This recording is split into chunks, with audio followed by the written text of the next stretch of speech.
جی علی بھائی اگلا سوال ہے کہ میں اپنے بچوں کو حفظ کروا رہا ہوں، کیا یہ ٹھیک ہے؟ ٹھیک ہے، ہمیں تو کوئی اعتراض نہیں، بڑی اچھی بات ہے، بڑے فضائل ہیں حافظ کے، لیکن صرف حافظ کی کوئی فضیلت نہیں ہے۔ جتنے فضائل ہیں وہ اس حافظ قرآن کے ہیں جو ابو داؤد میں المستدرک الحاکم میں موجود ہے، جس نے قرآن کے حلال کو حلال جانا، حرام کو حرام جانا، اس کے ماں باپ کو تاج پہنایا جائے گا، اور یہ اسی حافظ قرآن کے لیے کہ اسے حکم دیا جائے گا کہ تم قرآن پڑھتے جاؤ، جہاں پہ آخری آیت ہوگی وہاں پہ تمہاری جنت میں وہ منزل ہوگی۔ یہ اس صورت میں جب قرآن پر عمل کریں۔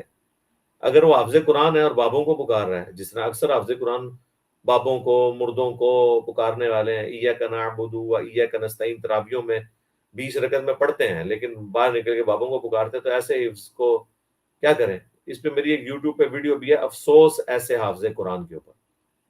حفظ کروائیں اور ترجمے کے ساتھ پڑھوائیں، تب فائدہ ہے۔ خالی حفظ کا کیا فائدہ ہوگا جب تک وہ ترجمہ اس کا نہیں پڑھیں گے؟ اور پھر اس حفظ کی حفاظت بھی اسی صورت میں ہوگی جب بعد میں وہ قرآن تراویح میں سناتے رہیں یا روزانہ روٹین میں خود پڑھتے رہیں۔ تو یہ بچوں کو حفظ صرف اس صورت کروائیں اگر ان کا شوق بھی ہو۔ اگر آپ آبزرو کریں کہ انہیں کوئی دلچسپی نہیں ہے تو مہربانی کریں، میں ہاتھ جوڑ کے کہتا ہوں کہ ایسے بچوں کو حفظ نہ کروائیں، وہ بھلا دیں گے، الٹا اپنے لیے بھی وبال بنائیں گے، آپ کے لیے بھی وبال۔ تو یہ دیکھنا ہے کہ اس کا اپنا ایپٹیچیوڈ کیا ہے، اس کے مطابق آپ نے فیصلہ کرنا، اور پھر اس کو ادھر تک نہیں رکھنا بلکہ اس کو پھر آپ ترجمے کی طرف بھی لے کے جائیں۔ نیکسٹ۔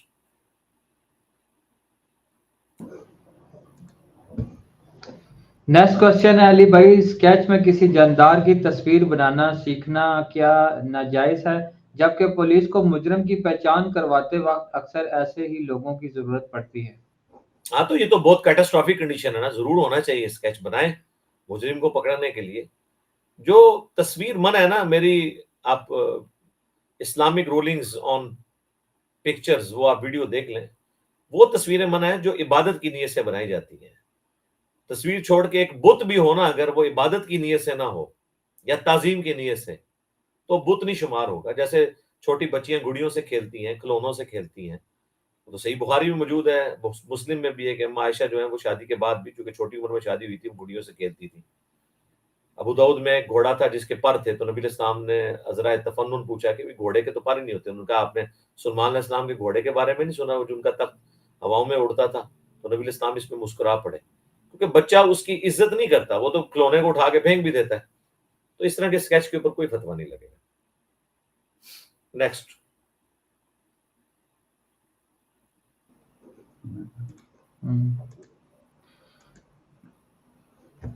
جی علی بھائی اگلا سوال ہے، کیا وضو کا پانی منہ پر سے صاف کرنا اسلام میں منع ہے؟ نہیں، کوئی منع نہیں ہے۔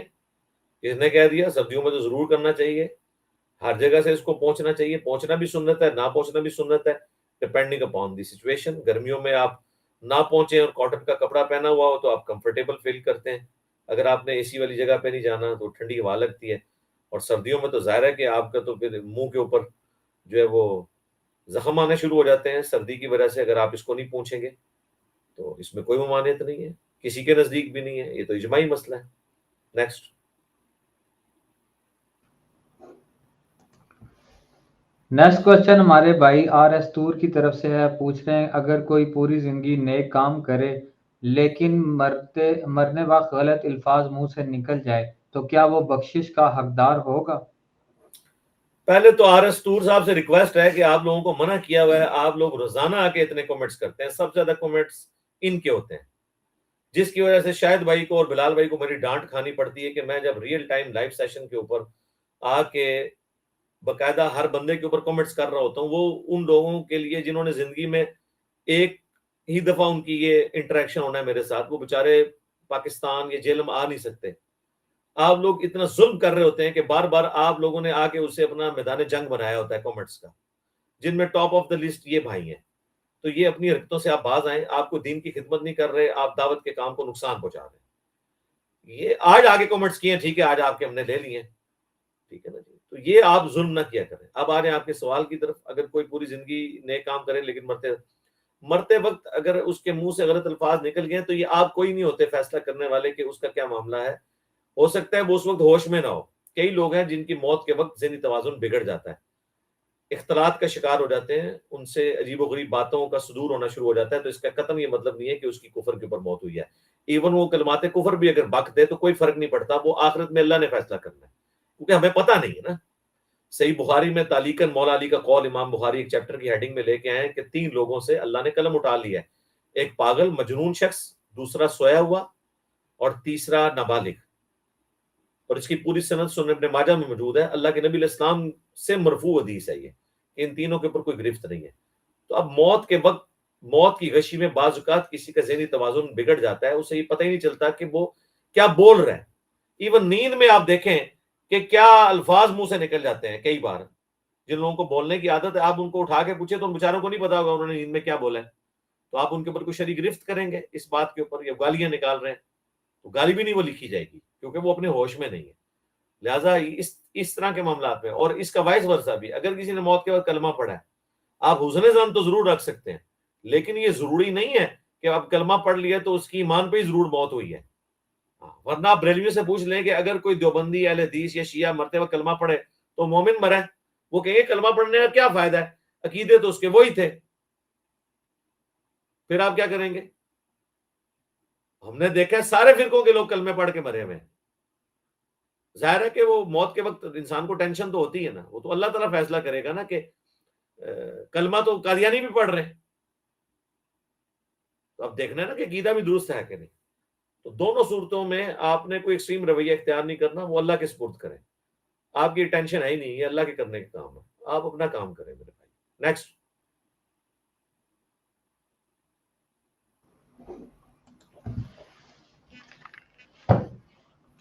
جی علی بھائی اگلا سوال ہے کہ مولا علی علیہ السلام نے حضرت زبیر رضی اللہ تعالیٰ عنہ کے قتل کا بدلہ کیوں نہیں لیا, جبکہ حضرت علی علیہ السلام کی خلافت بھی قائم ہو چکی تھی, لیکن حضرت علی علیہ السلام نے قاتل کو صرف وعید سنائی اور سزا نہیں دی. یہ کس نے کہا ہے کہ سزا نہیں دی؟ یہ تو اس جگہ پہ کوئی نہیں لکھا ہوا. وہ مسئلہ ان انٹینڈڈ ہے, تو جو چیز ان انٹینڈڈ مسئلہ ہے اس کے بارے میں ورڈی کیسے کروں؟ دوسرا, یہ سب کچھ میدان جنگ میں ہو رہا تھا.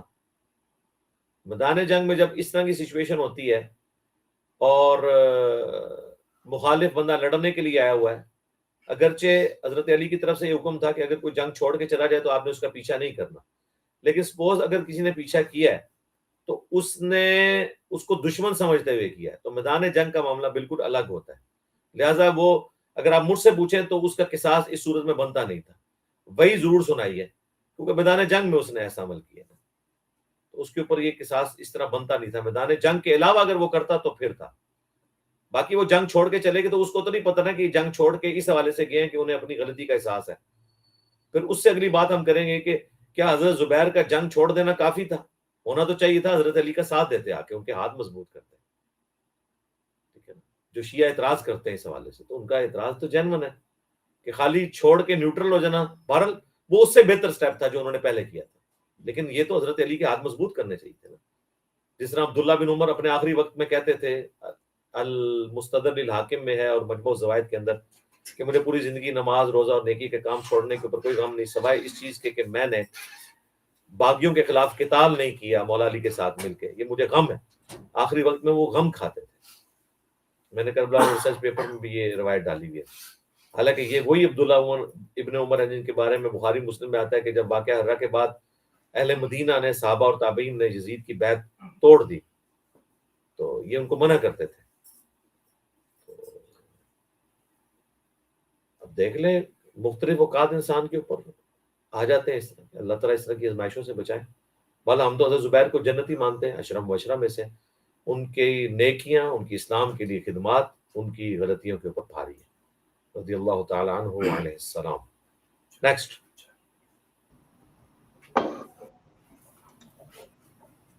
نیکسٹ کوشچن ہے, علی بھائی کیا ہر وقت جنت کی سوچ رکھنا اور ہر وقت اسی کے خیال میں گم رہنا غلط ہے؟ کوئی غلط نہیں ہے جی. جنت کی نعمتوں کو یاد کریں گے تو دنیا کی تکلیف پر صبر آسان ہو جائے گا نا.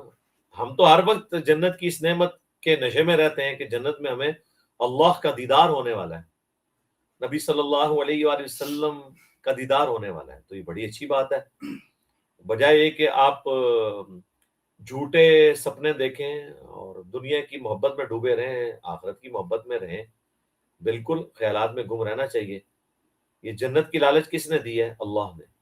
باقی جو مولا علی علیہ السلام کی طرف ایک جھوٹا قول منسوب ہے کہ وہ کہتے ہیں کہ میں جنت کی محبت میں یا دوزخ کے ڈر سے اللہ کی عبادت نہیں کرتا، بلکہ اللہ کی محبت میں کرتا ہوں کہ میں اسے اس قابل سمجھتا ہوں کہ وہ میرا معبود ہے، تو یہ جذباتی جملہ ہے۔ مولا علی نے کبھی ایسی بات نہیں کی ہے۔ مائی رابعہ بصریہ کی طرف تو انتہائی عجیب و غریب ان کی بات تذکرۃ الاولیاء میں رپورٹ کی ہے، واللہ عالم انہوں نے کہی ہے نہیں کی ہے، کی بھی ہے تو شڑل مارنے والی بات ہے، بلنڈر ہے کہ انہوں نے ایک ہاتھ میں آگ اٹھائی ہوئی تھی اور ایک ہاتھ میں پانی، اور کہا کہ میں اس آگ سے جہنم کو آگ لگا دوں گی اور پانی سے جہنم کو بجھا دوں گی۔ کوئی بجھا سکتا ہے میرے بھائی اس طرح؟ تو تاکہ لوگ جہنم اور جنت کی بجائے صرف اللہ کی وجہ سے اس کی عبادت کریں۔ اب یہ جذباتی جملہ ہے، اس کا تو اسلام سے کوئی لینا دینا نہیں ہے۔ اسلام نے تو سورہ السجدہ کے اندر جو پارہ نمبر 21 میں آتی ہے، اس کے اوپر میں نے اس کی چند آیات کے اوپر ایک ڈیٹیل ویڈیو بھی ریکارڈ کرائی تھی، کاش میں دنیا میں واپس جا سکتا۔ سورہ السجدہ سورت نمبر ہے 32، اس میں تو اللہ تعالیٰ نے اپنے نیک بندوں کی نشانی بتائی ہے کہ وہ تو تتجافا جنوبہم عن المضاجع، ان کی پیٹھیں اپنی خوابگاہوں سے الگ رہتی ہیں، یعنی وہ پروٹوکول کے ساتھ اللہ کی عبادت کرتے ہیں۔ یعنی فجر اور عشاء تو فرض ہے نا، اس وقت تو آپ نے پیٹھ کو اپنے بسترے سے اٹھا کے رکھنا ہے، تبھی جا کے نماز پڑھیں گے۔ یدعون ربہم، وہ پکارتے ہیں اپنے رب کو، خوفا و طمعا، خوف سے بھی اور طمع سے بھی، لالچ سے بھی۔ خوف کس کا؟ جہنم کا۔ طمع کس چیز کی؟ جنت کی خواہش۔ وَمِمَّا رَزَقْنَاهُمْ يُنْفِقُونَ، اور وہ خرچ کرتے ہیں اس میں سے جو اللہ نے ان کو دیا۔ پھر سورہ فرقان کے آخری حصے میں جا کے جو اللہ تعالیٰ نے اپنے نیک بندوں کی نشانی بتائی ہے، آیت نمبر 65 سورت نمبر 25 میں، وَالَّذِينَ يَقُولُونَ رَبَّنَا اصْرِفْ عَنَّا عَذَابَ جَهَنَّمَ، وہ لوگ ہیں جو دعا کرتے ہیں اے رب ہمارے ہم سے جہنم دوزخ کا عذاب دور کر دے۔ ان عذابها کان غراما، بے شک جہنم کا عذاب ہمارے گلے کا پھندا ہے، یہ لٹکتی تلوار ہے ہم پہ۔ انہا ساءت مستقرا ومقاما، بے شک جہنم جو ہے وہ تھوڑی دیر رہنے کے لیے بھی بری جگہ ہے اور ہمیشہ کے لیے رہنے کے لیے بھی بری جگہ ہے۔ اللہ کے نیک بندے تو کہتے ہیں یا اللہ بچا، وہ یہ نہیں کہتے کہ جی ہمیں جہنم کا کوئی ڈر نہیں ہے اور جنت کی کوئی لالچ نہیں ہے۔ یہ کسی مسلمان کی اپروچ یہ نہیں ہو سکتی۔ اللہ کے نیک بندوں کی نشانیاں تو قرآن میں آئی ہیں، اب قرآن ان کو آتا نہیں ہے۔ اس سے بڑھ کر یہ رابعہ بصریہ کے جو قول کی میں نے انجینئرنگ کی تھی کہ ہم رابعہ کا عقیدہ نہیں رکھتے، ربیہ کا عقیدہ رکھتے ہیں۔ صحیح مسلم میں حدیث ہے، مشکات میں آپ کو سجدوں والے چیپٹر میں پہلی جلد میں مل جائے گی۔ ایک صحابی تھے، نبی علیہ السلام کو وضو کروایا کرتے تھے، ایک دفعہ سمندر رحمت جوش میں آیا، آپ نے فرمایا سل ربیہ، مانگ ربیہ مجھ سے، کیا مانگتا ہے؟ اور وہ تیاری کر کے بیٹھے تھے، ان کا یا رسول اللہ جنت میں آپ کا پڑوس مانگتا ہوں آپ سے۔ تو آپ علیہ السلام نے فرمایا کچھ اور مانگ لیں، ان کا یا رسول اللہ بس یہی چاہیے۔ تو آپ نے فرمایا پھر تم کثرت سجود سے میری مدد کرو، یعنی تم خوب عبادت کیا کرو اور میری مدد کرو، یعنی میں دعائیں کروں گا، پھر اللہ کو میں کہہ بھی سکوں گا کہ بڑا میرا بونافائڈ قسم کا صحابی ہے، نیک ہے، یا اللہ میری سفارش کیٹالسٹ کا کام کرے گی تو میں جنت میں میرا پڑوس مل جائے گا۔ یہ نہیں ہے کچھ کیے بغیر میرا پڑوس، کثرت سجود سے میری مدد کر۔ تو یہ ربیہ صحابی کا عقیدہ ہے۔ ہمارا عقیدہ ربیہ والا ہے کہ ہم اللہ سے جنت کی لالچ رکھتے ہیں کیونکہ جنت میں نبی الاسلام ہوں گے، اور جہنم سے ڈرتے ہیں کیونکہ جہنم میں بابے ہوں گے جنہوں نے لوگوں کو گمراہ کیا۔ ٹھیک ہے، تو یہ تو اہل ایمان کی نشانی ہے، تو ہم تو خواہش رکھتے ہیں۔ وہ غلام سو سعیدی صاحب میرے استاد بریلوی عالم تھے، فوت ہو گئے، اللہ تعالیٰ ان کی غلطیوں سے درگزر فرمائے، انہیں نیک کاموں کا اجر دے۔ انہوں نے شرح صحیح مسلم کے اندر بڑی پیاری بات لکھی ہے کہ جو مدینہ مدینہ مدینہ کی رٹ لگے ہوئے ہیں، اور باپا جانی نے ایک شعر بھی لکھا ہے، خدا اگر قیامت میں فرمائے مانگو لگائیں گے دیوانے نعرہ مدینہ۔ وہ کہتے ہیں کہ قیامت والے دن اگر اللہ ہم سے یہ کہے نا کہ تمہیں کیا چاہیے تو ہم مدینہ ہی مانگیں گے۔ تو غلام سو سعیدی صاحب نے کہا بھائی قیامت والے دن مدینہ مانگ کے کیا لینا ہے؟ قیامت والے دن تو نبی علیہ السلام جنت الفردوس میں ہوں گے، اللہ سے جنت مانگو، مدینے جا کے کیا لینا ہے؟ مدینے کی عظمت تو رسول اللہ کی وجہ سے ہے۔ جب قیامت والے دن نبی علیہ السلام جو ہے وہ ہوں گے جنت الفردوس میں، تو مدینے جا کے ہم نے کیا کرنا ہے؟ لاجیکلی مدینہ مانگنا تو آپ مانگیں، جو میں دعا کرتا ہوں کہ اللہ ہمیں ایمان و عافیت کے ساتھ مدینہ شریف میں موت دے. جامعہ ترمذی میں حدیث ہے کہ جس سے ہو سکے مدینہ میں مرے، کیونکہ میں اہل مدینہ کی شفاعت کروں گا. مسلم شریف میں حدیث ہے کہ جس نے مدینہ کے مصائب پر صبر کیا یہاں تک کہ وہ مر گیا، وہاں پہ وہ فوت ہوا، تو قیامت کے دن میں اس کا شفیع بنوں گا.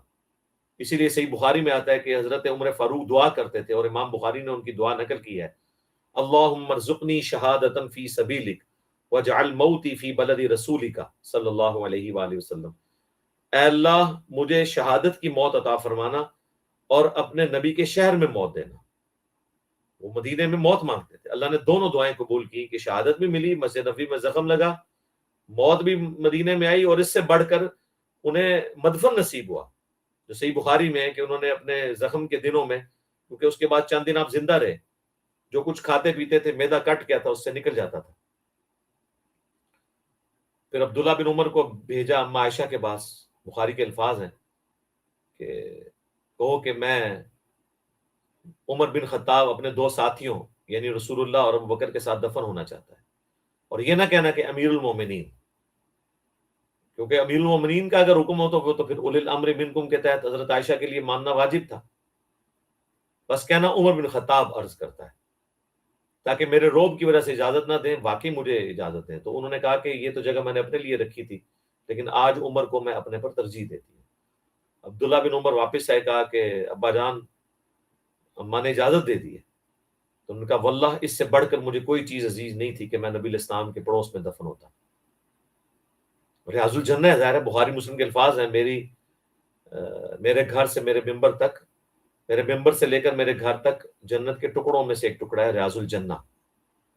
امام بخاری نے اس حدیث پہ باب باندھا ہے کہ قبر رسول سے ممبر رسول جنت کا ٹکڑا ہے، یعنی حضرت ابو بکر عمر رضی اللہ عنہما علیہم السلام اور نبی صلی اللہ علیہ وآلہ وسلم کی قبریں جو ہیں وہ جنت کے ٹکڑے میں، تو وہاں پہ وہ رسول اللہ کے ساتھ دفن ہوئے.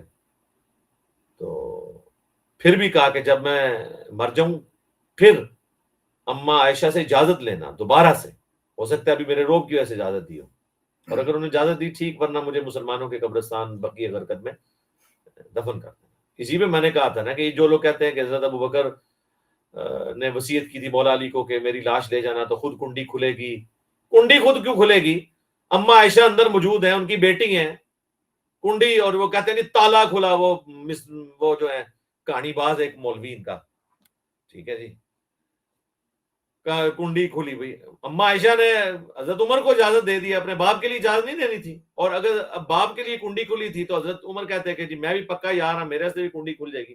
کہانیاں کراندے نے، کیونکہ مولا علی نے جو بخاری مسلم میں ہے کہ حضرت عمر کی بیعت پہ خطبہ دیا تھا، میں ابو بکر عمر، میں ابو بکر عمر، میں نبی علیہ السلام سے اکثر سنتا تھا، مجھے امید تھی کہ تم اپنے دو ساتھیوں سے جا کے ملو گے، اور خدا کی قسم تم ایسے شخص تھے کہ مجھے تمہارے اعمال پر رشک تھا. ٹھیک ہے. تو عبداللہ ابن عباس کہتے ہیں میں نے مڑ کے دیکھا تو یہ مولا علی تھے جو نوحہ پڑھ رہے تھے حضرت عمر کی میت کے اوپر. یہ میں نے کہا ہے نوحہ پڑھ رہے تھے، وہ کہیں گے نوحہ لکھا نہیں ہوا. نوحہ کسے کہتے ہیں؟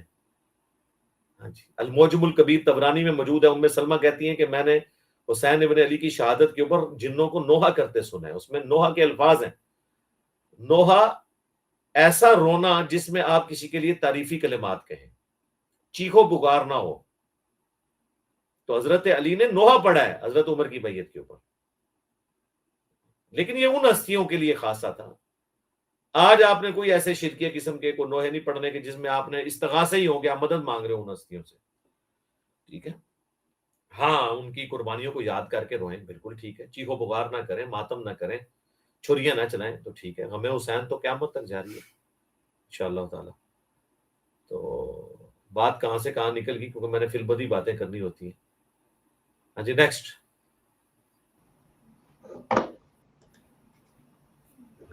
جی علی بھائی اگلا سوال ہے کہ میں سیل مین کا کام کرتا ہوں پر عورتوں کے ساتھ میل جول کافی ہوتا رہتا ہے، مطلب کسٹمر ڈیلنگ، تو کیا حکم ہے میرے لیے اکارڈنگ ٹو قرآن اینڈ حدیث؟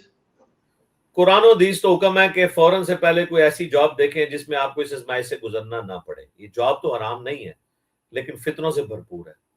تو اس کا آخری حل یہ ہے کہ آپ اپنی نظریں جھکا کے رکھیں، کیونکہ ظاہر ہے کہ مٹکا جو ہے اسلام میں منع ہے، وہ تو سورہ النور میں ہے کہ مؤمن مردوں سے کہو کہ اپنی نگاہیں نیچی رکھیں، سورہ نور کی آیت نمبر 30، سورت نمبر 24 اور اگلی 31 نمبر آیت میں آیا کہ مومنات عورتوں سے کہو کہ اپنی نگاہوں کو نیچے رکھیں اور اپنی شرمگاہوں کی حفاظت کریں۔ تو عورتوں کے ساتھ آنکھوں میں آنکھیں ڈال کے بات نہ کریں، نہ ان کے جسم کے اوپر اس طرح نظر ڈالیں، نظریں جھکا کے ان کی بات سنیں۔ تو اس طریقے سے معاملے کو لے کے چلیں۔ اس کے باوجود اگر یہ معاملات نہیں سیٹل ہو رہے اور آپ کو برے خیالات آتے ہیں جس سے بچنا ناممکن ہے، تو فوراً سے پہلے میرے بھائی اپنی آخرت کی فکر کریں، کوئی اور جاب دیکھیں۔ نیکسٹ۔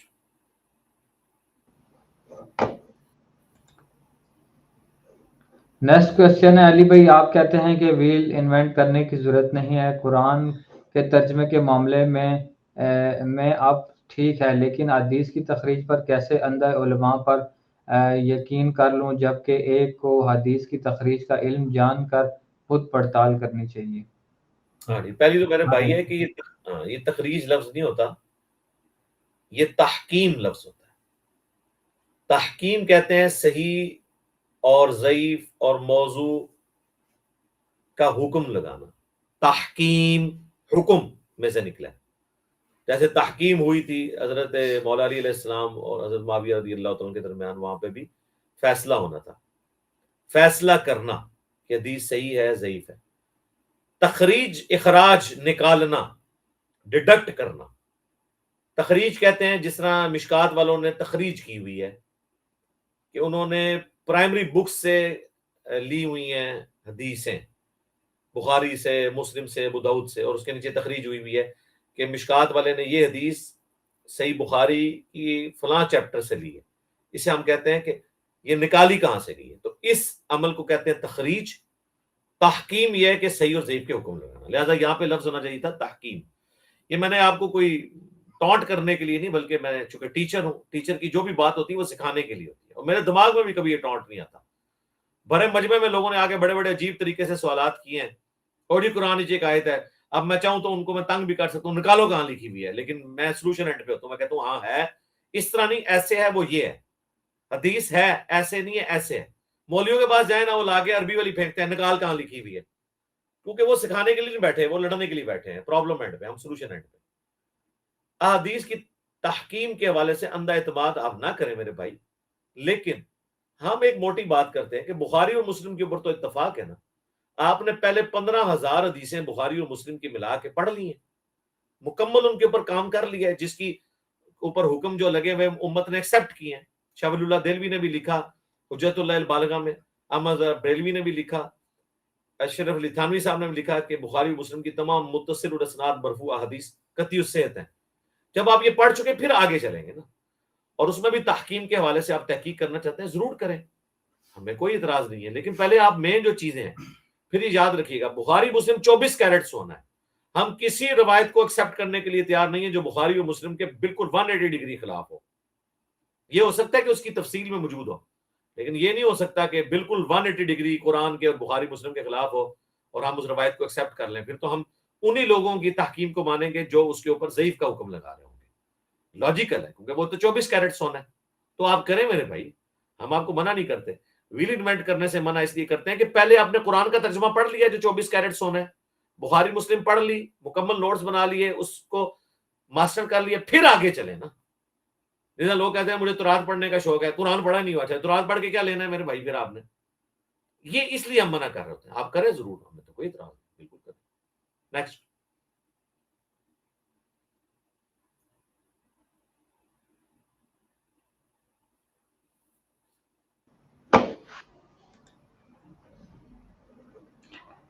جی علی بھائی، اگلا سوال ہے، کیا اکیلے صف میں نماز ہوتی ہے، اور کیا ستونوں کے بیچ میں صف بنانا جائز ہے؟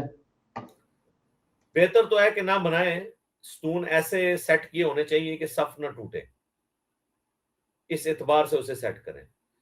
اور یہ تو ظاہر ہے وہ چھوٹے ستون تو ایسے سیٹ ہو سکتے ہیں، لیکن جو مسجدوں میں لنٹر والے ستون ہیں وہ تو پاسبل نہیں ہے، تو وہ پھر شرعی عذر ہے۔ شرعی عذر جب لاحق ہو جائے گا تو پھر آپ کر سکتے ہیں۔ تو مسجد میں بھی اوپرلی بلڈنگ میں جب نماز ہو جاتی ہے، امام نیچے کھڑا ہوتا ہے اتنی دور، پریمیسز ہی چینج ہو جاتا ہے، تو وہ اگر ہو جاتی ہے تو بیچ میں ستون آ جائے تو پھر بھی ہو جائے گی. باقی اکیلے صف میں نماز نہیں ہوتی, یہی حکم ہے. اس کے لیے آپ اپنی اگلی صف سے پیچھے بندہ لے آئیں یا کسی کے آنے کا انتظار کر لیں. ابو داؤد میں حدیث موجود ہے کہ اکیلے صف میں نماز نہیں ہوتی جماعت کے ساتھ. لیکن یہ ہے مرد کے لیے. اگر میاں بیوی ہیں تو عورت پیچھے اکیلے کھڑے ہوگی, ساتھ تو کھڑی نہیں کر سکتا اپنی بیوی کو بھی. یا دو بچے ہیں اور ایک عورت ہے تو بچے پہلی صف میں ہوں گے, عورت دوسری صف میں ہوگی, وہ اکیلی بھی ہو جائے گی. اس وقت تو مجبوری ہے نا. اور اگر امام اور مقتدی دو ہی ہیں تو پھر بھی وہ پیچھے نہیں کھڑے ہوں گے, وہ ساتھ ساتھ کھڑے ہوں گے. تین ہیں تو ایک آگے کھڑا ہوگا, دو پیچھے کھڑے ہوں گے, جو صحیح بخاری میں ہے. تو اگر ایک صف مکمل ہو چکی ہے اور دوسری صف میں اکیلا بندہ ہے تو اگلی صف سے وہ لے لے. یہ اس صورت میں جب اگلے صف والے کو مسئلہ بھی پتا ہو. اور اسے مسئلہ ہی نہیں پتا تو ہو سکتا ہے کہ آپ اسے پیچھے کھینچیں تو وہ آپ کو مارنا شروع کر دیں. نیکسٹ.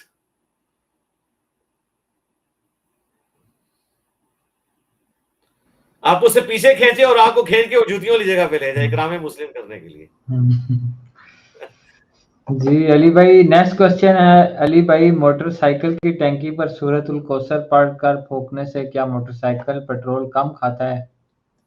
یار یہ مشورہ جو ہے نا, وہ باپا جانی والا جو مشورہ ہے, یہ عمران خان صاحب کو دینا, جو آئے دن پیٹرول, اب تو انہوں نے آئی ایم ایف کے حوالے کر دیے اس کے ریٹس, یہ ان کے حوالے کریں.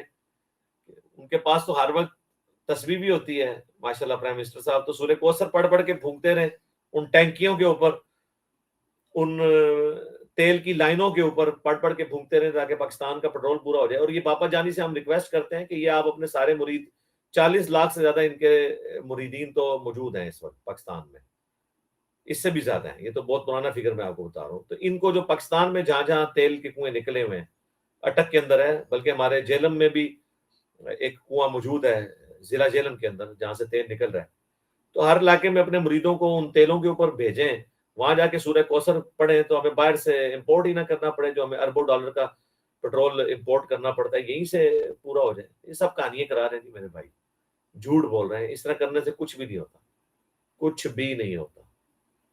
ہاں صحیح مسلم میں حدیث ہے کہ 2 کا کھانا 3 کے لیے کفایت کر جائے گا, 3 کا 4 کے لیے. یعنی وہ کھانا ظاہر ہے لاجیکل بھی ہے کہ 2 بندے جب بیٹھ کے کھائیں گے برکت کی وجہ سے وہ 3 ہو جائے گا. لیکن یہ تو نہیں کہ 2 بندوں کی ٹینکی کے اندر پیٹرول ہے اور انہوں نے جانا ہے اسلام آباد اور انہوں نے جیلم سے اسلام آباد کے برابر پیٹرول ہے, تو وہ اس کو ڈیوائڈ کر کے 3 ٹینکیوں میں ڈال کے تو تینوں بندے پہنچ جائیں گے. تینوں نہیں پہنچیں گے, گجر خان جا کے تینوں ہی رک جائیں گے. وہ برکت اس اعتبار سے ہے کہ ظاہر کھانے میں اللہ تعالیٰ صبر دے دے گا, یہ کوئی فزیکل چیز نہیں ہوتی برکت. تو یہ تو ان کی اپنی کہانی ہے, انہوں نے تو پرسنٹیج بھی نکالی ہوئی ہے. اور بلکہ ایک موبائل وہ دکھا رہے ہیں کہ جب سے مل کے ہیں چارجنگ کی ضرورت نہیں, مسلسل چارج کر رہا ہے. وہ اس کا بھائی ایرر ہے. یہ اتنے جوگے ہوتے ہیں نا تو تیل دریافت کر لیتے ہیں. یہ جو بابے ان کے کہتے ہیں نیچے دیکھا تو 7 زمینیں کراس, تیل بھی کراس, میں کہنا ہے.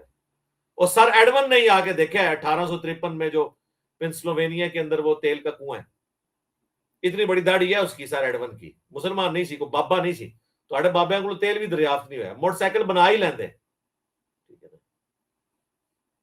آپ لوگ بیمار ہوتے ہیں, آپ کو بابوں کے پاس لے کے جاتے ہیں, بابے بیمار ہوتے ہیں تو آغا خان اور شفا انٹرنیشنل لے کے جاتے ہیں. ان کو بھی مزاروں پہ لے کے جایا کریں نا, تڑپ تڑپ کے مرے نہ ادھر, ان کے آپریشن نہ کروائیں آپ. یہ باپا جانی کا تو ایک دفعہ پیشاب بند ہو گیا تھا, ان کا آپریشن ہوا تھا آغا خان کے اندر, تو ان کو کیوں نہیں اٹھا کے کسی مزار کے اوپر, عبداللہ شاہ غازی کے مزار پہ کیوں نہیں لے گئے تھے, آغا خان سے کیوں آپریشن کروایا. چھوڑ دیں ان کی کہانیاں, آپ کو انہوں نے بوٹ بنایا ہوا ہے. ویسے اب تو مجھے خوشی ہوتی ہے, اب تو میمز بن رہی ہیں صرف. پہلے لوگ واقعات سناتے تھے, اب میمز بنتی ہیں ان کے واقعات کی. نیکسٹ.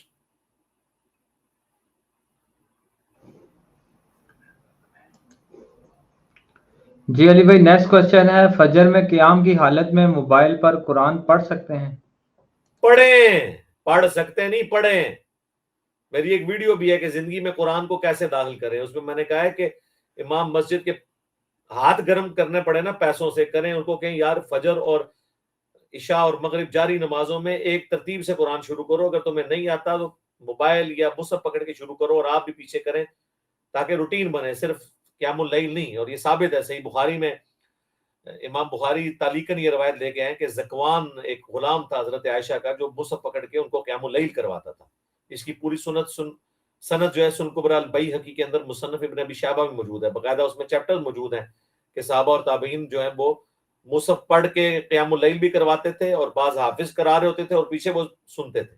ہم تو کرتے ہیں, میں تو بڑا خوش ہوتا ہوں رمضان میں پورا قرآن کی ماشاء اللہ تعالیٰ جو ہے وہ ایک قسم کی آپ سمجھ لیں روین ہو جاتی ہے. کریں, سکتے نہیں, کریں. کیا موبائل ہاتھ میں پکڑ کے قرآن پڑھ سکتے ہیں نماز میں قیام اللیل میں؟ اس میں میری ویڈیوز ریکارڈ ہے, ایک ایک حدیث ڈسپلے کروائی ہے. انہوں نے تو فقہ حنفی میں لکھا ہے کہ آپ کتا اٹھا کے نماز پڑھ لیں لیکن اس کا منہ باندھ لیں, اور بچہ اٹھا کے نماز پڑھیں گے تو نماز نہیں ہوگی, کیونکہ بخاری مسلم میں جو حدیث ہے نبی علیہ السلام اپنی نواسی امامہ کو, یہ لفظ امامہ ہے الف کے اوپر پیش ہے یا حمزہ اسے کہہ لیں, امامہ بنت ابی العاص کو پکڑ کر فرض نماز پڑھایا کرتے تھے. جب رکوع اور سجدے میں جانے لگتے تو سائڈ پہ بٹھا دیتے. بچے کو اٹھا کے اگر نماز پڑھائی جا سکتی ہے تو آپ یہ بھی کر سکتے. نیکسٹ.